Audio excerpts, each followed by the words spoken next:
बिस्मिल्लाहिर्रहमानिर्रहीम। अस्सलामु अलैकुम गाइस। आज हम देखेंगे मुंशी प्रेमचंद का अफसाना कफन के बारे में। मुंशी प्रेमचंद 1935 ईस्वी में भी मौजू और फन के इम्तिजाज का एक ऐसा नमूना पेश करते हैं कि उनकी रहनुमाई की शान बरकरार रहती है। उनका अफसाना कफन अफसानवी अदब की रिवायत में एक अहम मंजिल की हैसियत रखता है। इसमें जिंदगी और फन का जो सही इम्तिजाज है, इससे 1935 के बाद से अफसाने को अपना फनी रुख बदलने पर मजबूर होना पड़ा है। कफन की कहानी 3 हिस्सों में तकसीम है।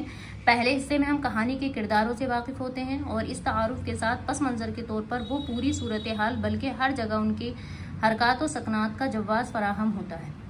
दूसरे हिस्से में माधव की पहली बीवी की मौत से गहसू और माधव पर मुरतब होने वाली हकीकी असरात और कफन के लिए चंदा की वसूलियां और दौड़ धूप का जिक्र किया गया है। तीसरे हिस्से में गुर्बत और इफलास के नतीजे में पैदा होने वाली बेहसी और बेज़मीरी को बेनकाब किया गया है। कफन इसी देहात की कहानी है जिसे प्रेमचंद से पहले किसी ने काबिल इतना नहीं समझा था, लेकिन प्रेमचंद ने इसी देहात और इन्हीं देहातियों को जिंदगी और फन के सही मुतवाजिन और फनकाराना इम्तिजाज से हयाते जावदानी बख्शी। ये ना तरक्की पसंद तहरीक से मुतासिर होकर लिखा गया है और ना मगरिब के तरक्की पसंद अनासिर में रच बस कर। ये तरक्की पसंदी गहरे मुशाहिदे और बराह रास्त तजुर्बा और फन के लतीफ़ और मुसलसल एहसास की पैदा की हुई है। अफसाना यूं शुरू होता है। झोपड़े के दरवाजे पर बाप और बेटा दोनों एक बुझे हुए आलाव के सामने खामोश बैठे हैं और अंदर बेटे की नौजवान बीवी बुधिया दर्दीजा से पछाड़े खा रही थी। जाड़ों की रात थी, फिजा सन्नाटे में गर्क थी, सारा गांव तारीकी में जज्ब हो गया था। इसी अलाव के आगे पीछे बाप बेटे एक माना खेज मुकालमे में मसरूफ हैं जो अफसाने के गहरे और दबीर पानकूश तमहीद। प्रेमचंद ने इब्तदाई हिस्से में जिन देहातियों का तारुफ कराया है वो अपने मुख्तसर मुकालमे से अपनी जहनियतों की गम्माजी करते हैं और प्रेमचंद के अफसाने को पढ़कर सबसे पहली दफ़ा महसूस होता है कि गरीबी इंसान को किस हद तक काबिल नफरत बना देती। किरदार निगारी में शऊर की रोज़ इस्तेमाल प्रेमचंद ने बड़ी चाबुकदस्ती से किया। इशारों में उन्होंने माजी और हाल के वाक़यात के दरमियान एक ऐसा रब्त पैदा किया है कि पढ़ने वाला ज़रा सी देर को भी अपने जहन को अफसाने के बुनियादी ख्याल के असर से अलग नहीं कर सकता। आखिर इसी तरह वो औरत तड़प तड़प कर जान दे देती है। लाश जलाने के लिए लकड़ी और कफन की ज़रूरत है। माधव बोला, हाँ लकड़ी बहुत है, अब कफन चाहिए तो हल्का सा कफन ले लें, क्या बुरा रिवाज है। जिसे जी तन ढांकने को चिथड़ा ना मिले उसे मरने पर नया कफन चाहिए। दोनों एक दूसरे के दिल का माजरा मानवी तौर पर समझ रहा है।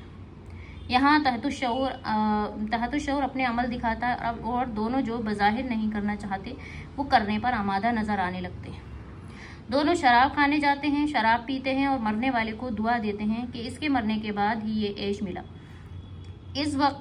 उस वक्त तहतुशऊर सारी जिंदगी के फलसफे, अखलाक और मजहब और दुनियावी रस्म व रिवाज के एहसास को उभार कर जहन के बालाई सतह पर लाता है, लेकिन तावील सबको गर्क में कर देती है और इसके एक माध्य हकीकत के सिवा सब कुछ बेमाना बन जाता है।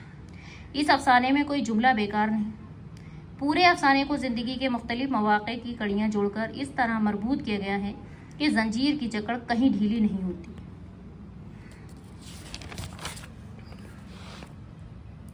अफसाने में आने वाले किरदारों की सीरत का जो गहरा नक्श पढ़ने वाले के जहन पर मुर्तसिम होता है वो मिटाई नहीं मिटता। कफन में गैर महसूस तरीके पर नए अफसानों का नफ्सियाती फन सही एतदाल और गहरे असर के साथ बढ़ता गया है। इसमें शऊर की रूह का अमल है, लेकिन फनी तवाज़ुन और तनासुब ने इसे कहीं बेहंगम नहीं होने दिया।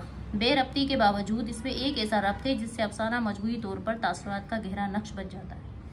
कफन की एक और खुसूसियत यह है कि उसके अंदाज में हर जगह अदबियत की पैदा की हुई लज्जत है जो तल्ख हकीकतों के घने साए में घिरी रहकर भी लज्जत ही मालूम होती है। तरक्की पसंदी के सारे अच्छे अनासिर का लतीफ़ मजमुआ और बुरे अनासिर से महफूज कफन फन का बहुत अच्छा इम्तिजाज है।